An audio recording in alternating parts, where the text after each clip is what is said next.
komiti eyo ekorigereria chimbwa yekiombe kirigete tobo chori ne chimebe kya IEBC nigo wano kia bakire Ebaini abarwandria bekerugo kyo bujumbe ensemo ya Kasipul oyore Boyd Were na boigo Philip Aroko echilinge milione mokera oyomo Kobwatekana ne chiburaburu echio chene getigwe enseme yo echichire tabanto baberego siria amagimabo. Okwana kurasa magacha manene yekiombe kia Anniversary Towers omunyakirogo bwe komiti yechimbwa alutala mukwana asarulege kulege tindi asibabirabo boigo ase abagoserelia onyeti bago chigwa kana Ebaini yo inse yechinsa emerongene netano netato nigo bago chikoimukirwe getambukire getindi keli chiko mulikito Linet Nyambane na mange. C. Mr. Philip Aroko, for the violation, is hereby condemned to pay a fine of Kenya shillings 1 million to the Independent Electoral and Boundaries Commission within 48 hours of these orders. D. That Mr. Boyd Were Ngondo is condemned similarly for the violation to pay a fine of Kenya shillings 1 million to the Independent Electoral and Boundaries Commission within 48 hours of these orders.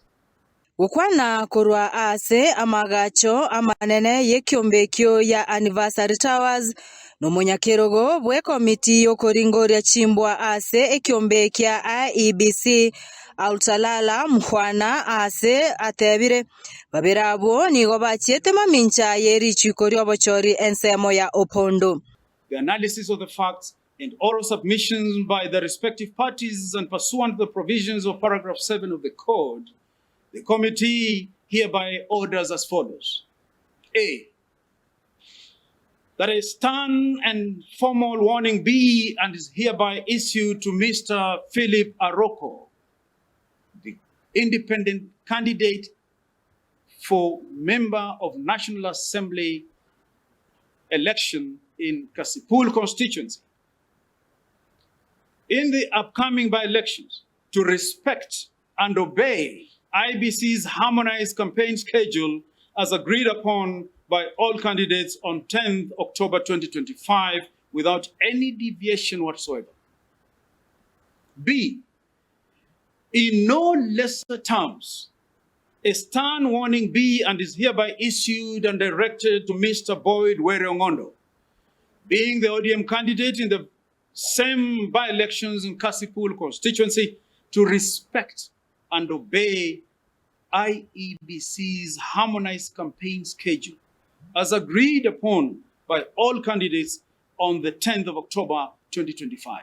Altalala nigo aruro kogosereria gochia asebabirabo onye tibaguche gwakana obwaini obu inse chinsa emerongene na isano na isato nigo baguchia koimokerigwa egetambo kerege tindi keri chiko. Boyd Were na Philip Aroko abo baikirana enseme yo nigo babekire seyo morembe chinga kiechiga chich campaign boigo obochori asebaruro kobore gochia sababwatani babo boigo abantu bakasepul kwenekya omorembe. I want to urge my supporters, I want to urge all candidates in the Kasipul by-elections, all residents of Kasipul, let's maintain peace. Let's embrace each other. It's only 1 week to the by-election, so let's campaign peacefully, let's maintain peace. At the end of the day, we'll only have one member of parliament, and at the end of the day, the people of Kasipul will choose their member of parliament. Also communicate to my supporters and the entire team of my campaign, the Otete team, that their leader, I will represent them peacefully, like I've always been. That I will maintain it peaceful and adhere to the code of conduct that is already set here. Chinga kiechecho altalala nigo arurege kurerege tindigo chiase bari bonsi bakurwanirira ebirogo aho byage siasa imeyense kwenekya tibari kokosereria obogima bwa Kenya ase chiburaburu. That children must be safe wherever they are on those roads where the violence is being caused.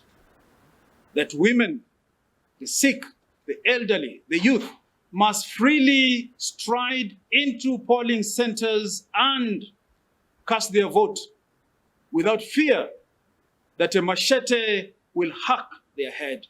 Goripoteria Ensoko TV korugaiga ase omucho Nairobi erietariane Linet Nyambane.